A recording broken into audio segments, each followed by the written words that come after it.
അരുൺ രാജ് വിവരങ്ങളുമായി ചേരുന്നുണ്ട്. അരുൺ, ഇപ്പോൾ ആ ക്രൂരമായ ആക്രമണത്തിന്റെ CCTV ദൃശ്യങ്ങൾ, ആ കുത്തേറ്റ് ഫെബിൻ വീഴുന്ന ദൃശ്യങ്ങൾ കൂടി പുറത്തു വന്നിട്ടുണ്ട്. എന്തൊക്കെയാണ് പോലീസ് നൽകുന്ന പുതിയ വിവരങ്ങൾ? എന്താണ് കൊലപാതകത്തിലേക്ക് എത്തിച്ചത്? എന്തൊക്കെയാണ് ലഭ്യമാകുന്ന വിവരങ്ങൾ അരുൺ? നേരത്തെ നമ്മൾ സൂചിപ്പിച്ചതുപോലെ തന്നെയാണ് ഇതുമായി ബന്ധപ്പെട്ട് പോലീസ് ഇപ്പോൾ നിലവിൽ പറയുന്നത് കുടുംബപരമായ പ്രശ്നം തന്നെയാണ്. ഈ കുടുംബപരമായ പ്രശ്നം ഈ ഫെബിനുമായുള്ള വിഷയത്തിലേക്കടക്കം പിന്നീട് പോയിരുന്നു എന്നുള്ളതാണ്. ഈ കുടുംബങ്ങൾ തമ്മിൽ വലിയ അടുപ്പം ഉണ്ടായിരുന്നു. ആ അടുപ്പം ഇടയ്ക്ക് താളം തെറ്റി. ആ താളം തെറ്റൽ പരിഹരിക്കാൻ കുടുംബങ്ങൾ തമ്മിൽ വലിയ ഇടപെടൽ നടത്തിയെങ്കിലും ഒടുവിൽ ഫലം കണ്ടില്ല. ഇന്നാണ് 6:30 ആദ്യഘട്ടത്തിൽ ഈ തേജസ് രാജ് ഈ ഫെബിന്റെ വീട്ടിലെത്തുന്നത്. ഈ ഫെബിന്റെ വീടിന്റെ വാതിലിൽ കൂടി കടന്നു പോവുകയും ഈ ഫെബിനടക്കമുള്ളവർ ഈ വീട്ടിലുണ്ടെന്ന് ഉറപ്പിക്കുകയും ചെയ്യുന്നു. ഇതിനുശേഷമാണ് പിന്നീട് മുഖമടക്കം മറച്ചുകൊണ്ട് ഈ സ്ഥലത്തെത്തി ഫെബിന്റെ വീട്ടിലേക്കെത്തി ഈ കൊലപാതകം ഈ തേജസ് നടത്തുന്നത്.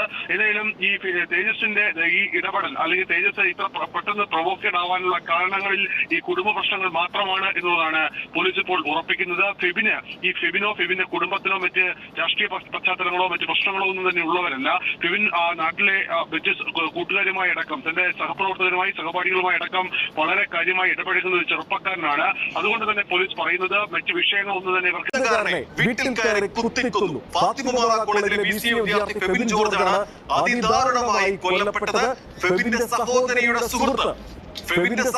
സുഹൃത്ത് തേജസ് രാജാണ് കൊലപാതകി.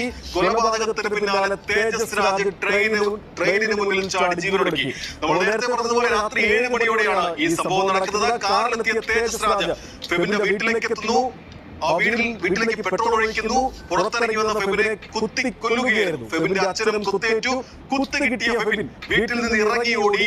ഉടൻ തന്നെ കുഴഞ്ഞു വീണു. ആ ദൃശ്യങ്ങളും അതിന്റെ CCTV ദൃശ്യങ്ങളും പുറത്തു വന്നിട്ടുള്ളതിലേക്ക് ഫെബിൻ വീട്ടിൽ നിന്ന് ഇറങ്ങി ഓടുന്നതും വീടിന് തൊട്ടടുത്ത് തന്നെ മതിലിനോട് ചേർന്ന് വീഴുന്നതുമാണ് ദൃശ്യങ്ങളിൽ. ഉടൻ തന്നെ ഇത് കണ്ട് ആളുകൾ ഫെബിന്റെ അടുത്തേക്ക് ഓടിയെത്തുന്നതും ദൃശ്യങ്ങളിൽ വ്യക്തമാണ്. രാത്രി 7 മണിക്ക് നടന്ന കൊലപാതകത്തിന്റെ നടുക്കുന്ന ദൃശ്യങ്ങളാണ് ഇപ്പോൾ കണ്ടുകൊണ്ടിരിക്കുന്നത്. 3.5 മണിക്കൂർ മുൻപ് കൊല്ലം നഗരമധ്യത്തോട് ചേർന്ന് തന്നെ ഉളിയക്കോവിൽ നടന്ന കൊലപാതകത്തിന്റെ നടുക്കുന്ന ദൃശ്യങ്ങൾ. ഫെബിൻ വീട്ടിൽ നിന്ന് ഇറങ്ങി വരുന്നു. മതിലിനോട് ചേർന്ന് വീഴുന്ന ദൃശ്യങ്ങൾ.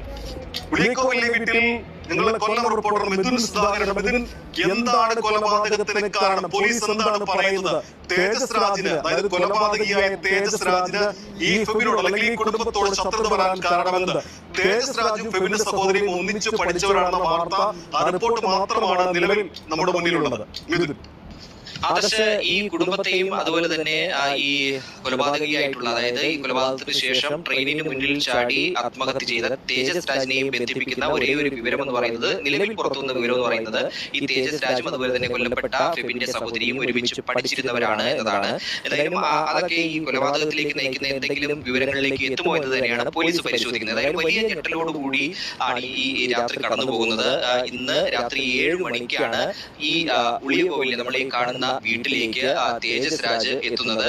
അത് സമീപത്ത് തന്നെയുള്ള ഒരു പെൺകുട്ടി, അല്ലെങ്കിൽ ഇത് ഈ ഒരു ദൃക്സാക്ഷി എന്ന് തന്നെ വേണമെങ്കിൽ പറയാം. അതിന് മുൻപുള്ള ഒരു സമയം പോലീസിനോട് കണ്ട കാര്യം പറഞ്ഞത്, ഇയാൾ മുഖം മറച്ചാണ് വന്നതെന്നാണ്. അതായത് ബുർഖ പോലത്തെ ഒരു തുണി തലയ്ക്ക് മുകളിലൂടെ ഇട്ടാണ് ഇതുവഴി വന്നതെന്നാണ് പോലീസിനോട് ആ കുട്ടി പറഞ്ഞത്. എന്തായാലും അതൊക്കെ പരിശോധിച്ചു വരികയാണ്. എന്തായാലും ഈ പറഞ്ഞതുപോലെ തന്നെ ഉളിയക്കോവിലെ ഈ വീട്ടിലേക്ക് തേജസ് രാജ് എത്തുന്നു. അതിനുശേഷം വാതിലിൽ മുട്ടുന്നു. അച്ഛനാണ് ആദ്യം വരുന്നത്. അച്ഛനെ ആദ്യം ആക്രമിച്ചു. അതിനുശേഷമാണ് ഫെബിനെ ആക്രമിക്കുന്നത്. ഫെബിന്റെ നെഞ്ചത്താണ് കുത്തുള്ളത്. നെഞ്ചത്ത് പലതവണ കുത്തി. ആഴത്തിലുള്ള മുറിവ്. എല്ലാം കൂടെ ഒരു മിന്നകത്തായിരുന്നു. വെറുതെ ഒരു സ്ത്രീയെ പോലെ വന്നേ. എന്തോ ഇല്ലല്ല, ബഹളം എല്ലാം പെട്ടെന്നായിരുന്നല്ലോ. അകത്ത് കയറി പെട്രോൾ ഏതാണ്ട് കൊണ്ടുവന്നിരുന്നു. കൊണ്ടുവന്നിട്ട് ഈ അവരുടെ അച്ഛൻ്റെ ദേഹത്തെ ഒഴിച്ചിട്ട് കത്തിക്കാൻ എങ്ങാണ്ടായിരുന്നു പ്ലാൻ. അപ്പോൾ ഈ പയ്യനെ ബഹളം കേട്ടോണ്ടാന്ന് തോന്നുന്നു അകത്തുനിന്ന് വന്നത്. ഷട്ടൊന്നും ഇട്ടിട്ടില്ലായിരുന്നു. വന്നിട്ട് അവിടെ നിൽക്കുന്നുണ്ടായിരുന്നു.